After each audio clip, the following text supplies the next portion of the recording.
Hello there. Welcome to the Ontario Women's Intercollegiate Football Association Mental Performance Training Workshop.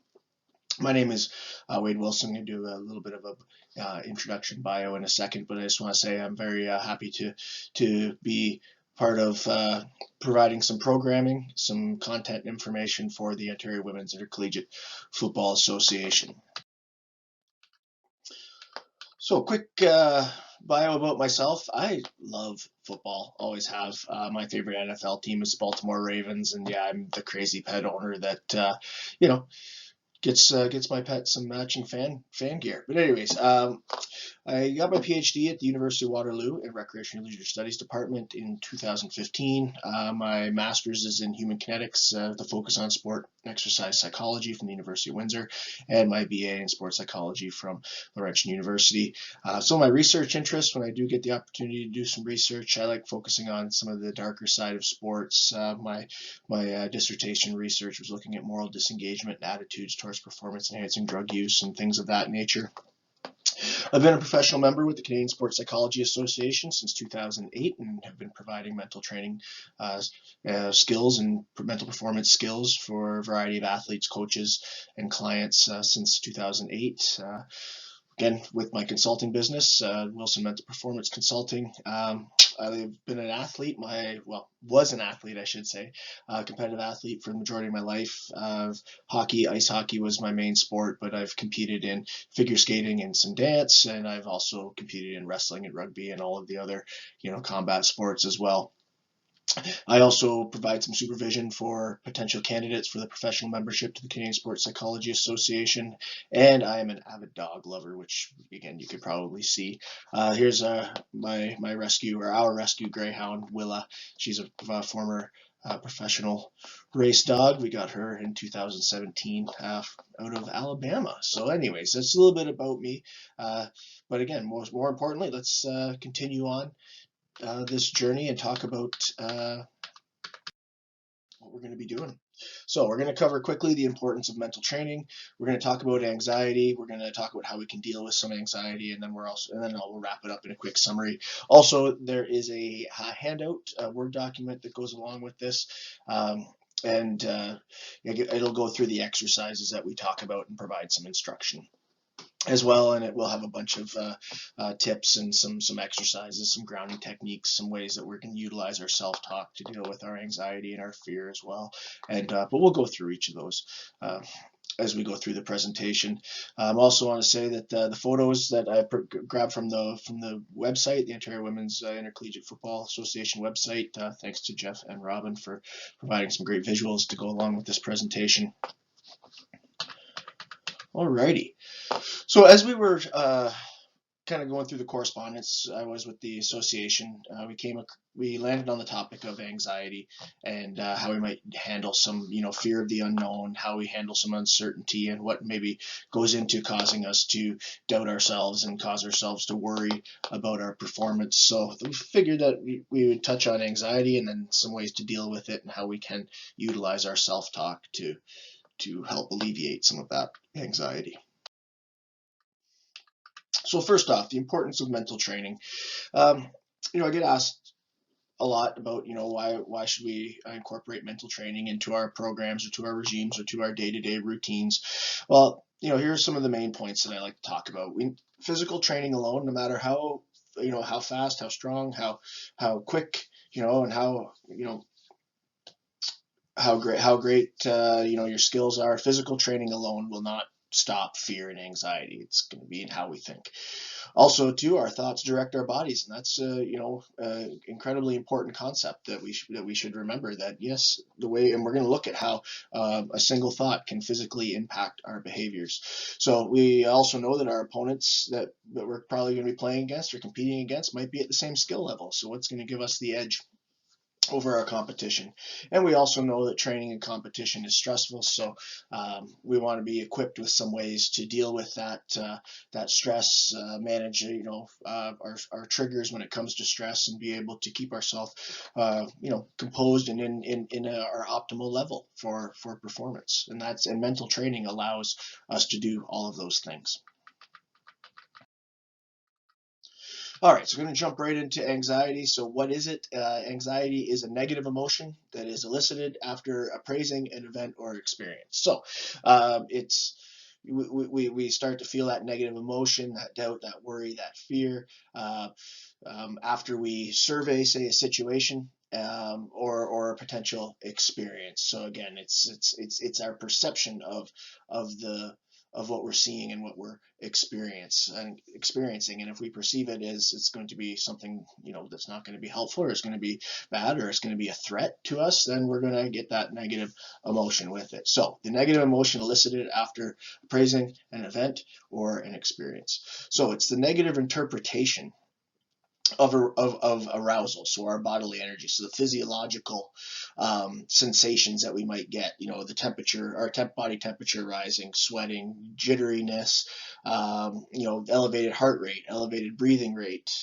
butterflies in the stomach, the frequent urge to go to the bathroom. So it's in interpreting those sensations, those regular normal body sensations, as something bad, something negative. So we're going to experience anxiety. So anxiety is both physiological as well as psychological. And we can have the cognitive anxiety, so our thoughts, the cognitive intrusions, the somatic anxiety, which is the anxiety we experience by appraising or interpreting our bodily sensations as something negative or something bad. And at the core of the cognitive features of anxiety are worry and fear. So we're worrying about maybe repeating past mistakes, or we're worrying about what if scenarios, or we have those, and we have that fearful doubt that something bad is going to happen.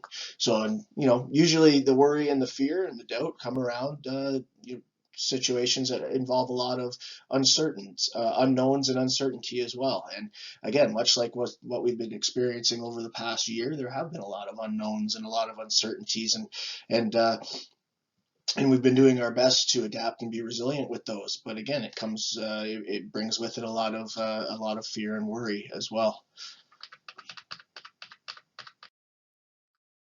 So where does it come from? Well, some sources of anxiety that we might have revolve around some personal factors. So some of us just might have higher levels of, trait anxiety, just generally self-confidence. If we have lower self-confidence, we're generally going to experience higher anxiety. And again, self-confidence, keep this in mind, it's your perceived probability of success in a given situation. So it can be context specific, it can be situation specific as well. Focusing too much on being perfect and perfectionism. Again, perfectionism is something that doesn't really exist. And what I try to tell my clients, or don't like to say try to tell, what I discuss with my clients and my athletes is that instead of perfectionism, we should be trying to strive for excellence, which is doing our best the majority of the time. So, but again, we can get into some perfectionist type thinking. Again, skill and experience is also going to impact be a source of anxiety. So if we're just getting into an activity or a sport, our skill level isn't that high, we might experience a little bit more anxiety. And then maybe if, again, the experience, we haven't been playing for very many years, so again, lower skill, less years experience might be a source of anxiety. Again, fear of failure, excessive worry, definitely sources of anxiety. And then some of the situational, environmental factors that we can be aware of that impact our or are a source of anxiety. Sorry, is the importance of the event. Maybe it's a championship game as opposed to an exhibition game, and how we're looking at that. Could be some external pressures, roster spots and things like that, and also the demands of that are being placed on us in those given situations. Like, is it a field goal kick, and at the time of the game, and those types of things. Can impact our anxiety as well. So some things to keep in mind.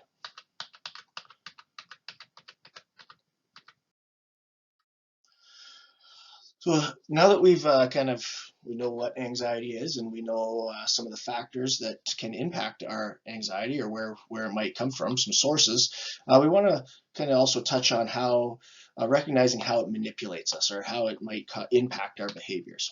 So through our thoughts, we have that thought, and in this case, we might catastrophize, make things, make the problems or see the issues as bigger as what they actually are, the reality of the situation. Or we get into this all or nothing thinking, oh, this always happens to me every single time. Or we start to over generalize that, I've never been able to do this, or those types of things. So that's one way that anxiety can keep us from acting, can keep us from participating, can keep us from putting in our best effort. We can, we catastrophize. We have that very polar way of thinking, all or nothing, black or white thinking, and we perhaps overgeneralize as well. So anxiety also impacts us, manipulates us through our assumptions.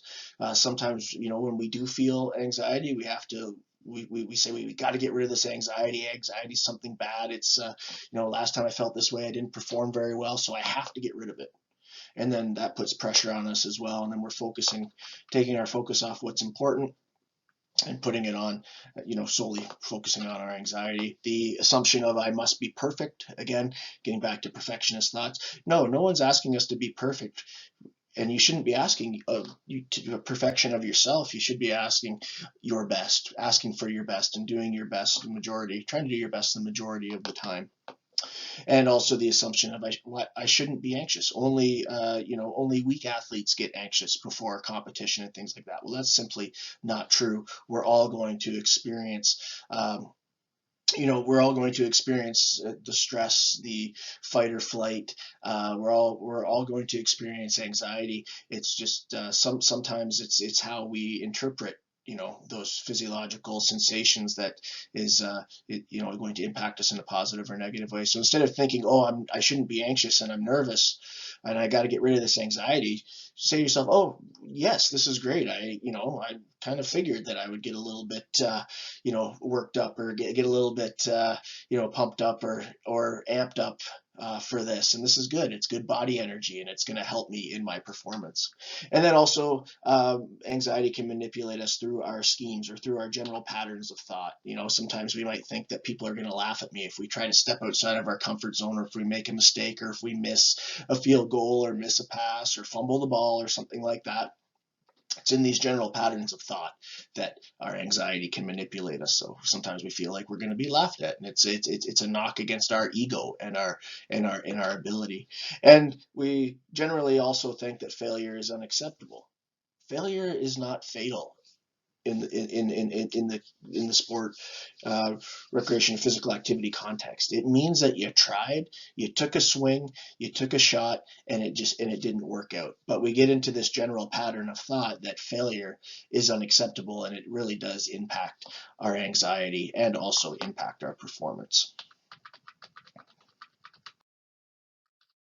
So how do we deal with anxiety? Well, we can do some cognitive approaches. We can look at mental skills training, and we're going to talk about self-talk here following this slide. We can use our imagery. We can see ourselves, the visualization, see ourselves being successful, seeing ourselves in a positive and productive way, making the plays, executing the game plan, those types of things. We can use our concentration and attention. We can directly focus our attention on what we want. Generally try to focus your attention on what you want to happen, not on what you want to avoid, right? And we can also practice some gratitude as well, which is a selective and direct exercise where we're choosing something positive in our lives that we're grateful for. So it definitely helps with our general optimism and happiness, and just recognizing the things that we're thankful for. So again, we can deal with our anxiety from the cognitive or the thinking way, and we can also deal with our anxiety from the behavioral way, where we can utilize some breathing techniques, we can utilize some grounding techniques, or some mindfulness as well. And in the handout that goes along with this, there is a number of physical and cognitive grounding techniques. There's also some breathing techniques in there as well that I encourage you to try out. So a couple ways that we can, general ways to deal with our anxiety through how we think in our cognitive approach, or through the behavioral approach as well. So we have ways to equip ourselves to deal with. So one of the cognitive approaches, self-talk, an extremely important topic. Yeah, I love this topic, and I like to focus a little bit of time on it because, again, through this through our self-talk, through how we talk to ourselves, um, we impact our behavior, and I find that so fascinating. So we're constantly talking to ourselves on an ongoing basis, and the messages that we send to ourselves directly affect how we feel and how we behave, right? So self-talk affects our performances in both in a physical and measurable way, which is quite fascinating. So consider, this diagram here, the figure: negative or unproductive self-talk. If I don't score a goal, I'll let my team down. Feelings of worry, nervousness, maybe a little scared, a little bit of fear. How does that impact our behavior? Well, we try too hard. We overthink. Um, our approach, and we become visibly frustrated, and we miss easy shots. Our muscles tighten up, we tense up, and we become very rigid in our movements, which impacts our passes and our accuracy and our shots and those types of things. So that's one example on the negative side. On the positive side, or productive self-talk side, reminding yourself that when you try your best, you get chances to score, right? And with that comes feelings of being excited, energized, happy, maybe seeking out those opportunities to, get those chances, moving around, communicating, those types of things might elicit that. Again, how's that going to impact your behavior? Well, you're going to enjoy what you're doing. You're not going to push or rush things. You're going to feel smooth in your movements. So remember how we talked about the importance of mental training. Our thoughts direct our bodies. This is pretty much how, right? The thought elicits the emotion, which impacts our ability to execute the task or our behavior. So keep that in mind. Very powerful stuff. We're in control of our thoughts. So the self-talk that we use when we feel anxious and nervous is usually illogical and irrational, meaning that we can't really trust it.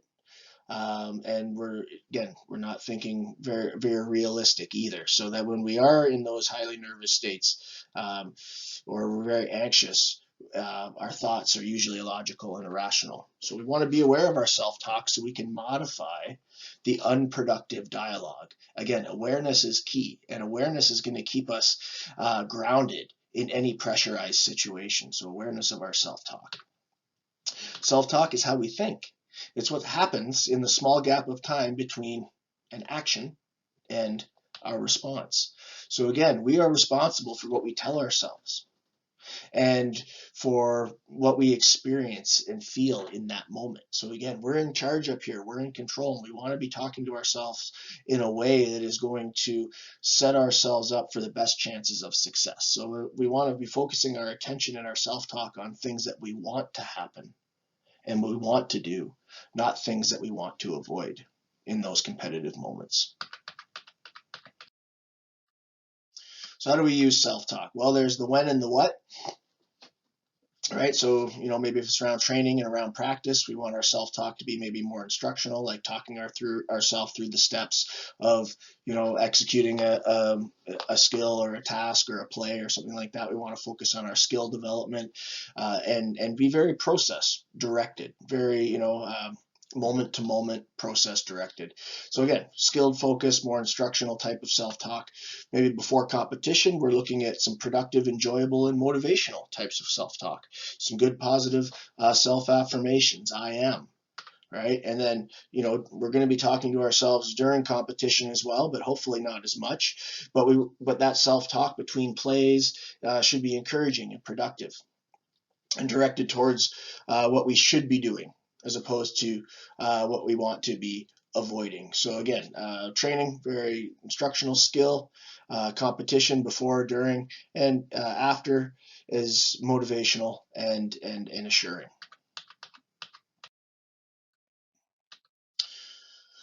So hopefully we see the importance of transforming our negative self-talk into more positive and productive thoughts. Now, I don't like to say positivity all the time, because sometimes some stern or some direct negative self-talk can be productive in a sense. If we need to get ourselves moving, we can talk to ourselves in a more stern or firm way. So positive and productive self-talk is what we want to be transforming those negative thoughts into. 3 common methods that you can use when looking at transforming your negative self-talk. One thing you can do is ask yourself, where's the proof that this might happen? So thinking about, like, what if this might happen, or what if that, or looking too far into the future, or worrying about past mistakes, or we want to counter those thoughts. So again, we want to say that it's looking too far into the future with a what if. Where's the proof that says that's going to happen the exact way that I've formulated? Again, we want to poke holes in and look at the logic to some of our statements when we're feeling anxious. So counter the negative thought with a more rational and logical thought. Sometimes we need to reframe. There's always a but, right? Well, what if this happens, or this happened last time and it might happen again, but there's been 3-4 weeks since our last game, and we've trained and we've worked on this, and I am stronger in that particular area. So we want to look at the situation from a different, more positive perspective. And then we can use affirmations. I am statements. I am smart. I am capable. I am strong. I am a good passer. I am a good runner. Those types of things. And I can. We want to be formulating it and talking from the I can perspective, because it takes some of the pressure off, as opposed to I will, right? So it's always I can and I am. That's how we want to be utilizing our self-talk. So, and making a habit out of the positive self-talk as well.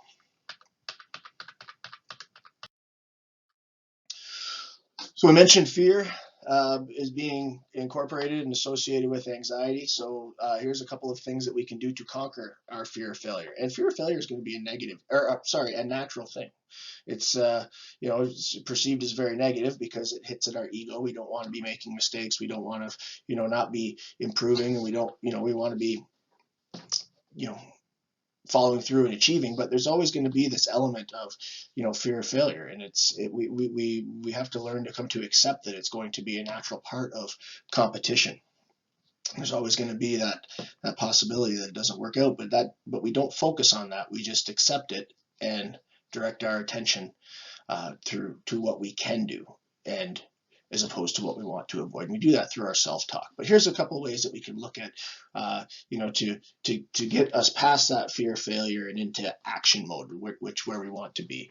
So consider this: fear does not exist in the present moment. We've learned to become fearful in these situations. So fear doesn't exist in the present moment. It's either created by thinking about past negative experiences or worrying about future potential mistakes. So sometimes when we become a little fearful, a little worried, a little anxious, we want to ask ourselves, where's this coming from? Am I worrying about a past mistake that happened a long time ago? Or am I worrying about too far into the future and too outcome focused for where I am right now? So again, that helps me recognize when I need to bring myself back to the present moment, because in this present moment there is no fear, there's just action. And and that's how we also learn to become fearful. We cannot keep this in mind, 2 competing emotions at the same time. We can't be both confident and worried equally at the same time. One of those is going to win out over the other, and it's going to be the one that we direct our attention to. And through this, fear is strengthened through our real life experiences, and that we only come to learn to fear pressurized situations after failing in one and experiencing the negative emotions connected to it, and now understanding that this can happen. But again, it's always good to acknowledge it and then focus on what we can do. So again, we want to be conquering this fear of failure, because this fear of failure keeps us inside our comfort zone. And the only way we're going to build confidence is by stepping outside, stepping a little bit outside our comfort zone each time, and pushing back against this fear of failure and taking some risks. And it's quite exhilarating and positive and productive when we think about it and take it from that perspective. So again, this is why we want to kind of conquer some of these, or try to work on some of these, this fear of failure. So how do we put fear in its place? Well, we want to stay present in the moment. We want to use some grounding techniques. And these grounding techniques are great because they bring our attention immediately back to the present moment. Whether it's a physical grounding technique by running some cool water over your wrists to bring your temperature down, or utilizing some counting or some deep breathing, or utilizing some music, or tuning into your senses, it's all going to help bring our attention back to the present moment where we know there's nothing, there's no fear. We want to recognize how we're talking to ourselves. Right, and in the handout, there's a activity that goes through, creating our self-talk awareness. So, with instructions on how to go through that. So again, by being more aware of how we're talking to ourselves in these various moments, regarding our competition or our tryouts or those types of things, we're going to be able to then dictate what we want to be thinking about in those scenarios and how to direct our attention towards that.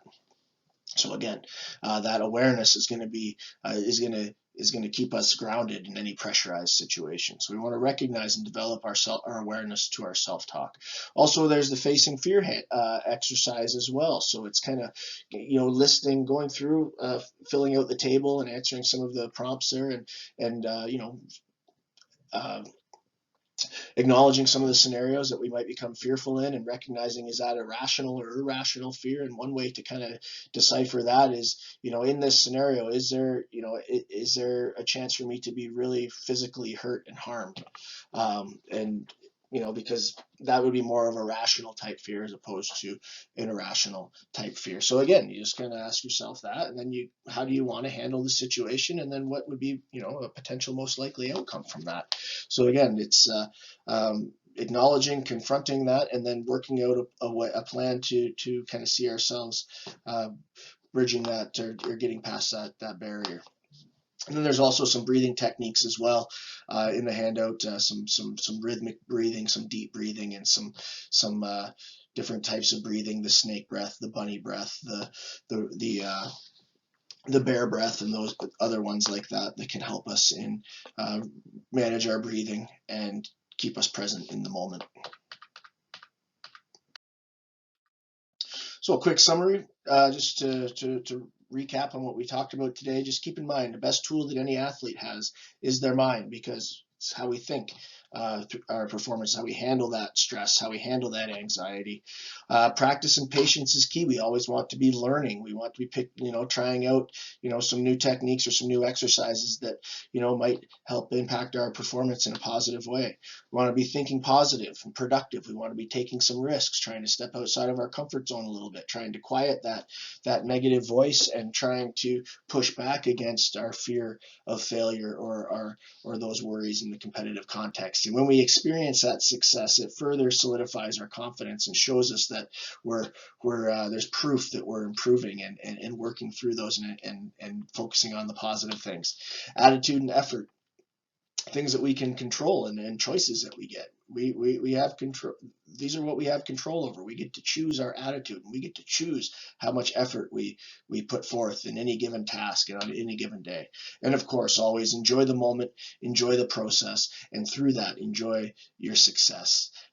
So I just wanted to say thank you for the opportunity to be a part of some of the OWIFA programming for the partners and the stakeholders of the association, and I hope to perhaps be able to be of service again in the future to the association. So thank you very much, and take care. Take care of yourselves. Be well. But one last thing. Consider this quote for the day: the person who takes a chance, who walks the line between the known and the unknown, who is unafraid of failure, will succeed. And that's extremely important. And I also just wanted to, again, provide attribution to the photos that I was able to utilize from the website, and provide attribution to the photographers, Jeff Chan, Robin Martin. So we got great photos, great job out there. And again, everybody take care, be well, and happy to, connect and address any questions or be of service to the association again in the future. Bye-bye.